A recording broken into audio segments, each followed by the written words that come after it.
Hello everyone, and welcome to our cassowary exhibit here in Tanami Roadside Zoo, where the objectives that I felt sure that, you know, expert pixel biologists like us would be able just to knock out of the park in seconds have actually taken 5 very long days. Sorry about that. Sorry, not sorry. You know what? Sometimes it just takes a little bit of work to be able to achieve these things. And we're almost there, actually. We're almost there. It may have been 2 hours of dedicated time in this zoo to try to get all the objectives, but look at that. We have at least 8 different habitat species now. We have at least 3 different exhibit species. Our average habitat species welfare is 85%. We have bred 5 new habitat animals of different species. We have at least 1 animal at a 5-star rating. Who that is, I have no idea. We'll have to find it soon. We've got our yearly profit up to 30,000, and we are only 100 guests away from being able to have at least 1,400 guests in the zoo. We've also increased our overall zoo rating to above 3.5 stars, and we have increased our education rating to above 2.5 stars. So I think we've done really well, all considering how unusually challenging this has been, and we will go ahead and spend our day admiring our cassowaries and our dingoes, who I'm really sad that we lost our female dingo, but we're going to try to do our best for them too. And just trying to spruce the zoo up a little bit to keep people here a little bit longer, to be able to get more guests here, and just have some fun with the animals that remain.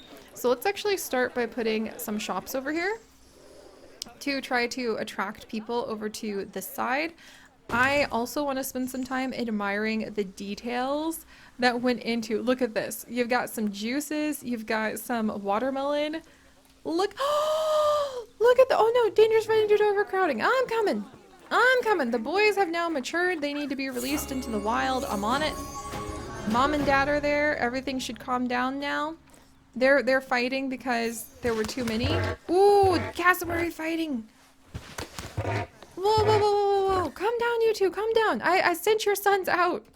It's gonna be all right. Oh my gosh, look at that.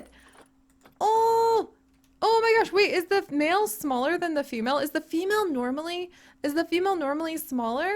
Like, what is this? Look at this. Oh my gosh. It's kind of like watching 2 really weird turkeys fight. They have extremely dangerous claws. You do not ever want to mess with a cassowary. Oh my gosh. I was not expecting that. Is the male smaller? See, we haven't had any time to be able to get in here and even read the general information about our beautiful cassowary. So let's do this. The southern cassowary is a large flightless bird that lives in the rainforest, mangroves, and grasslands of Papua New Guinea, Indonesia, and northern Australia. The fact that they are dispersed across all of those locations makes me want to do research into how they got there in the first place. Did they evolve and kind of populate those regions before the geological changes that split all of those areas? Or did they swim? Can they swim? They have black plumage with a shaggy fur-like appearance and robust gray legs and feet.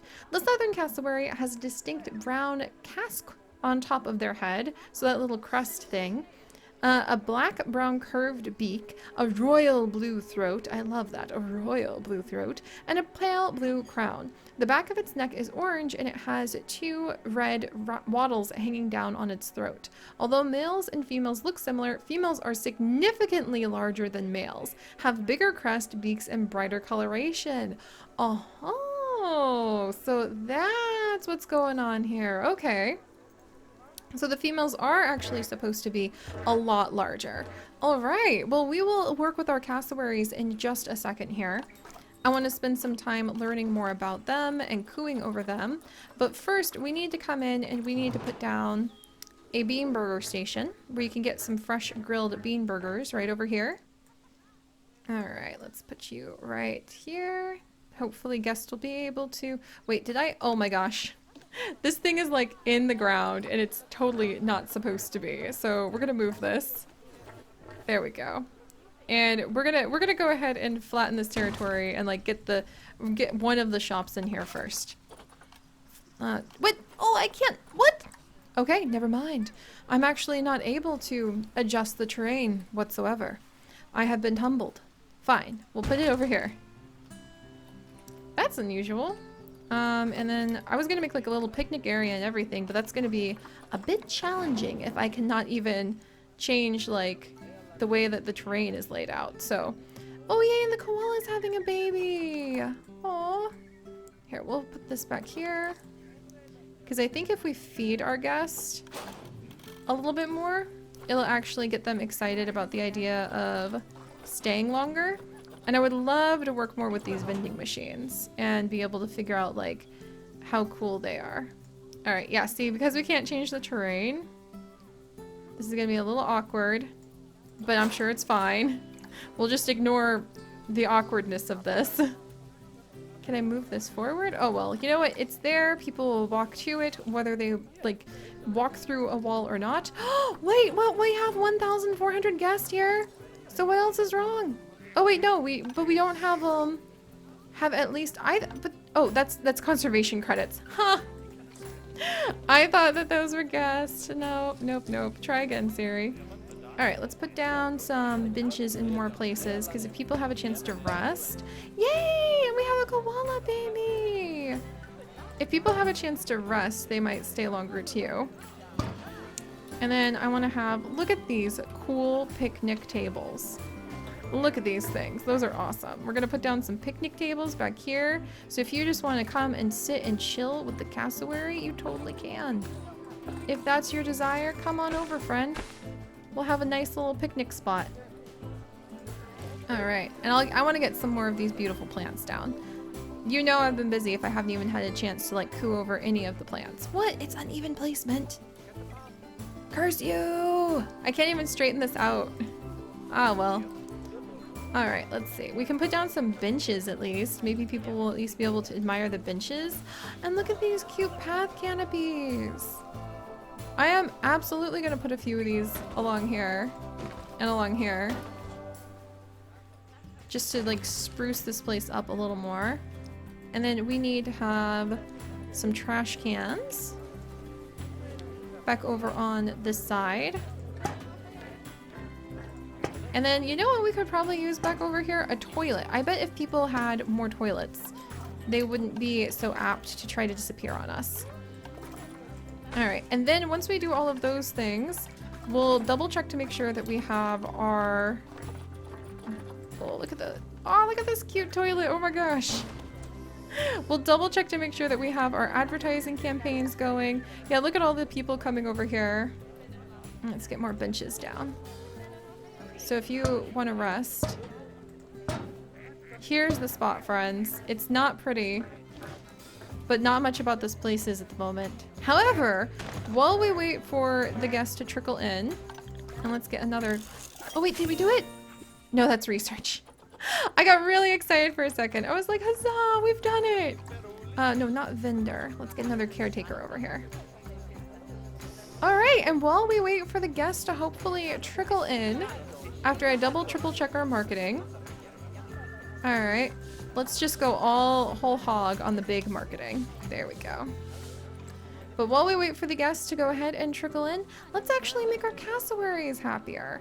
Because I feel like they have not had enough attention. And if they, oh, and actually, if the guests are thirsty, we no longer have to put down like the whole hog of the whole hog of having all of the drink stands. We can actually have these little vending machines. Why didn't I think about that? Of course, we're going to sprinkle these vending machines down in more places. Sure, people can go ahead and line up at the infinite line for the gulpies, or they could just like snag one from a vending machine instead, which sounds really good to me. Was that a protester? Okay, I thought I heard a protester and I was about to be like, get out of here! If it's about the Galapagos tortoise, look, I can only do so much about him. Alright, we'll put a couple of these over here for when my vendors are gone. People can instead come over to these vending machines and get themselves like a bean burger and a gulpy. There we go. Hopefully that will help keep more guests happy. And speaking of keeping guests and people happy, let's actually wiggle down and take care of our cassowaries. where we have more babies who are about to be born, and these cassowaries would really prefer to have their terrain is fine, the hard shelter is fine, but they are from more tropical zones, as we just saw. So cassowaries being from dun dun dun dun dun dun, dun the mangroves, grasslands, and rainforest. That implies a lot of greenery, if you ask me. And although the southern cassowary is not listed as endangered, its numbers in Australia have declined by 30% in the past 44 years due to habitat loss through deforestation. So again, that would be an interesting number to see updated. And population in the wild is estimated between anywhere from 10,000 to 20,000. That's a huge range, especially after the Australian wildfires of 2019. So, yeah, it'd be very interesting to see. I mean, that's like 10,000 birds that may or may not exist. So, I'd love to see how they count cassowaries and how they estimate how many are around. They are often killed by traffic, and their nests are likely to be disturbed by dogs and boars. Oh, invasive, both of those. However, conservation efforts have halted the decline due to the introduction of habitat protection in Australia, and legislation has been introduced in areas of Papua New Guinea to stop them from being hunted. Oh, that's so cool! And facilities having significant... Oh, for crying out loud. If you guys got all the way back here, and now you're going to complain about it, we'll take care of that later. Alright, guests are starting to be a little happier. And let's get these cassowaries some plants.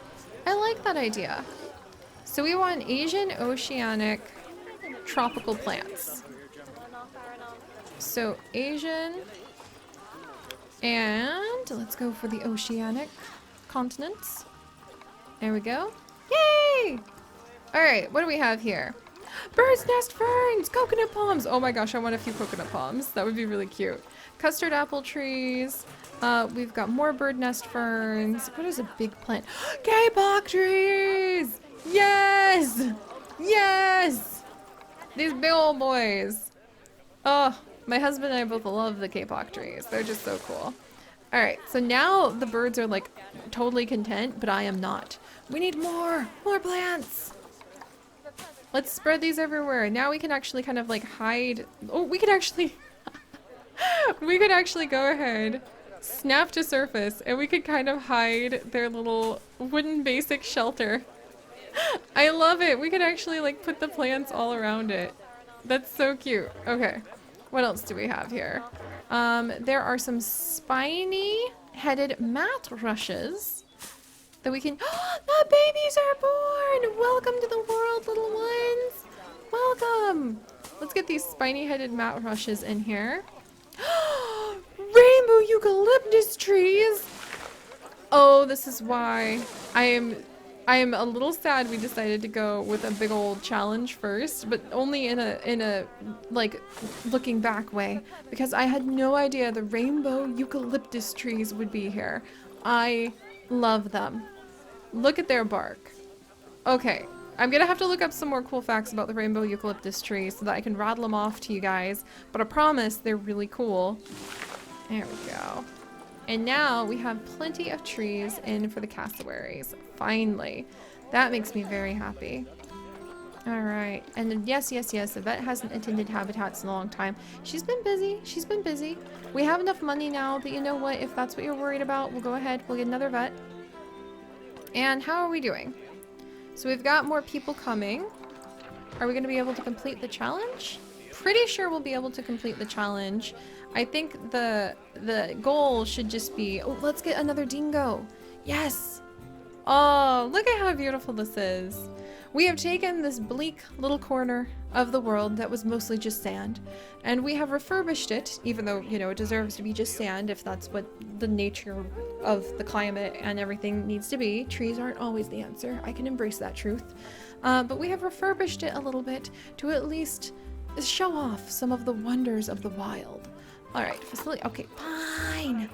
You people, it's a wind turbine. I would think that you would deeply appreciate the efforts we're going through here to try to be able to make here, and we'll even put a staff path there to try to make a more eco-friendly environment. But let's actually get a female dingo in here, and that will hopefully help us get more dingo back into our group, because for some reason our other female dingo passed away. That was shocking. It was sudden. I don't know why. We'll try to get like one with a lot of high appeal. The highest appeal you have. That would be, let's take this one because she's got good longevity and she's a rescue. And we're actually going to have, we have 2 dingoes right now. Let's call a mechanic for that barrier status. We're actually going to have George go ahead and be released to the wild, our old boy George. And we're going to let Max, his son, actually be the one to hopefully get this new mate. There we go. Meanwhile, guest happiness is really going way up. Being able to take care of some of that thirst that people have by giving them vending machines seems to be significantly helping. I think they get thirstier on days... where's guest needs? Thirst. Clustered kind of around here. And then they can't reach the gulpy because there's too big of a line. So let's put a couple of vending machines down here. There we go. There, do you guys want something to drink? Education's really low. That's fine. Vet research. Oh, and we can learn a little bit more about the dingoes now. Yeah. Okay. Any minute now, I'm sure, with guest happiness going up, education is still kind of low, so we'll have to figure out what we can do to improve that even more. Oh, maybe put some more things down over here. That's a good idea. But let's come see what the dingoes want. We haven't even seen them play in their little play pool. So, dingoes. The dingo, or Canis lupus dingo, is a large species of canid that lives throughout Australia. With sandy-colored fur, a white underside, pointed ears, and the long, blunt snout, the dingo is skinny in appearance, averaging between 52 and 60 centimeters in height. Interesting. Okay, they are opportunistic predators, but also scavengers, resulting in a varied diet of mammals, birds, reptiles, carrion, fruit, and vegetables. Dingoes are listed as vulnerable mainly due to the fact that their gene pool is becoming diluted through interbreeding domestic dogs. They are also treated as pests throughout much of Australia and are likely to be killed by farmers protecting their livestock. That happens with wolves and with cougars and coyotes. Gosh, yeah, wolves, cougars, coyotes all really struggle with that badly in North America too. Especially the wolves. That's the reason that the red wolf is basically extinct now, is because of like the last legislation, and I was there for the vote, but the last legislation for the red wolf in North America that was a public vote was voted down by the farming lobby in the Appalachian Mountains, because they rent out their land to hunters, and they were worried that that would cause competition for the hunters that they rent their land out to, and it was just a mess. Long story short, you've got to learn how to have enough, because once you take everything, then sometimes you get creatures like the red wolf and the dingo that have nothing left. But I shall step down from my soapbox now. That was just a very hard time to be there for. And as a result, the species is protected in national parks and nature reserves, but otherwise are often subjected to control measures by humans. And that is the case with wolves and the case with cougars here in the US, but it is not the case with red wolves anymore. Nope. Poor things. But alright, what can we do for Matilda? Are you happy, Matilda? What do you think? You literally don't need any plants or coverage. Really? I mean, I guess you're a desert and grassland kind of girl, but come on. Like, let's dream a little. Let's think of Oceania. So if we have the Oceania theme, and then we go for a grassland and desert kind of vibe, what could I interest you in? Let's see. Common reeds? I mean, come on, these are kind of cool. You could hide behind them. We also have some, oh, look at these turkey bushes. So these are the crimson turkey bush. Also really beautiful. I have never seen a crimson turkey bush in real life. And that goes on the list. Oh, what are these? Are these new? Fairy flan flowers. They're so pretty. And then, oh, I love these spiny-headed ones. The spiny-headed rush mats. We'll put down a few of the dry ones. There we go. Oh, those are cool. And then, oh, the stringy wood eucalyptus. I knew there had to be multiple types of eucalyptus. I knew it. Alright, we're putting down a few stringy woods. Oh my gosh, that's a huge stringy wood. We're putting that one over here. I love it. And wattle bushes. I don't know how, but somehow I have indeed heard a lot about wattles from Australia. Why that out of multiple other species of bush I could possibly hear about, I don't know. I've never been to Australia, but I do hope to go, you know, in a few years at this point when things calm down. That's one of my dreams. But I do hope to go, and I don't know why, but I have indeed heard about the wattle bush. I've also heard of the old gum tree and the kookaburra, as many a elementary school like choir child probably has learned of. All right, so how could we bring even more guests here? My guess, because I really thought we'd have this by now. How have I still not defeated this challenge? My guess at this point is attracting more people and spending a little bit less money by getting in more of the exhibit habitats. So now that I have tried to pull out all of the stops and I have gotten a lot of people here, we have attracted them, we have started to get them pretty pumped, excited, they're happy. Oh, why is there a diseased animal? All right, she's been taken care of. Good. I'm glad we have 2 vets now. That was a little alarming. All right, no. Let's grab this whole thing. I want the whole thing. Right over here. There we go. But let's put down some more small exhibit species, maybe in like a little hall of exhibit species right over here, and see if that will attract the attention of our wonderful guest that we are trying to appeal to. Here we go. We'll put that down there. Because something about even the small exhibit species really get a lot of attention, which I like. Alright. I've got that one. Can I connect all of you guys up somehow? This is not going to work, is it? Alright, let's move this over and over. There we go. And then I think I can get like this. And then do a small connection loop right there. Right here, right here, right here, and we can put a little like info stand or like a little info shop zone back here to try to get more people back here too. All right, and then let's add in, since these are going to be now part of the work zone for Kangaroo Point. Oh geez, we need to add a lot of things into Kangaroo Point. All right, these 2, and then we'll wrap up today, where I thought today was going to be the day, but unfortunately it's not, with getting some more of these really cool. Oh, let's go with the desert. Yes, let's go with the highest appeal we can find. We're just gonna get the highest appeal animals we can find, which I want at least one of these desert scorpions, and that should do it. I actually think if we get like a whole bunch of high appeal animals who were brought in mostly by custom seizures, apparently. The common death, there we go. Let's get the common death adder. Come on in. And yes, we'll take care of those guys in just a second. Hang on. I know Dolores is not in her ideal temperature range. I'm trying to, I have a couple other, okay, I have common death adder here and here. We're gonna put them over here. Okay, this is pretty exciting. We need to change this to, where's death adder? Common death adder.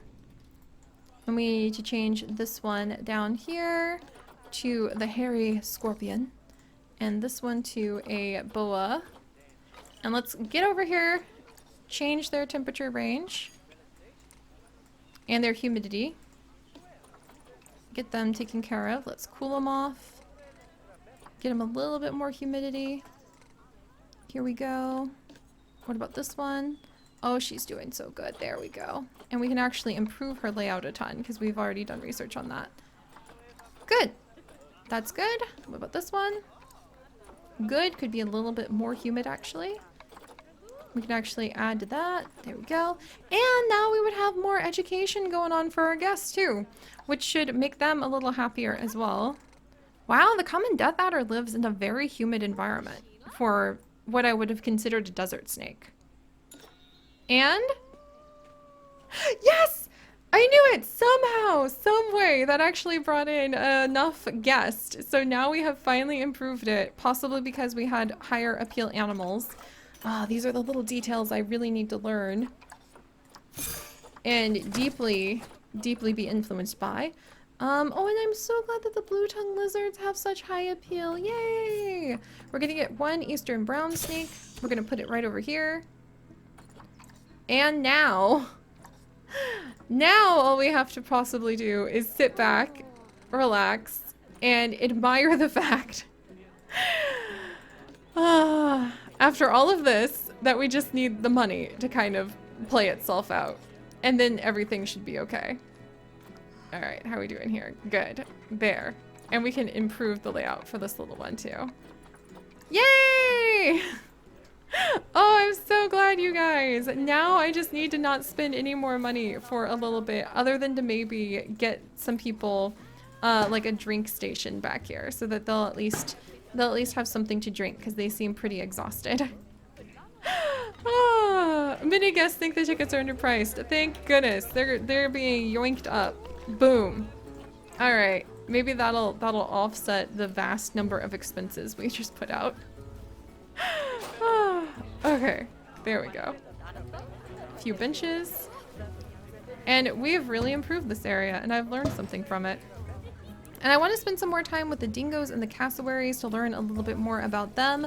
The challenge part of this definitely ate up time with our wonderful new Australian animals, but at least now we can hang out with the dingoes and the wattle bushes whilst we wait for our funds and everything else from this very first attempt at the objective challenge to work through next time, and then we can launch into our Australian research zoo, which I'm very, very excited about. I've got some big plans. Big plans that I feel now I have finally earned the right to carry out after being served some humble pie and actually, oh, they're so cute!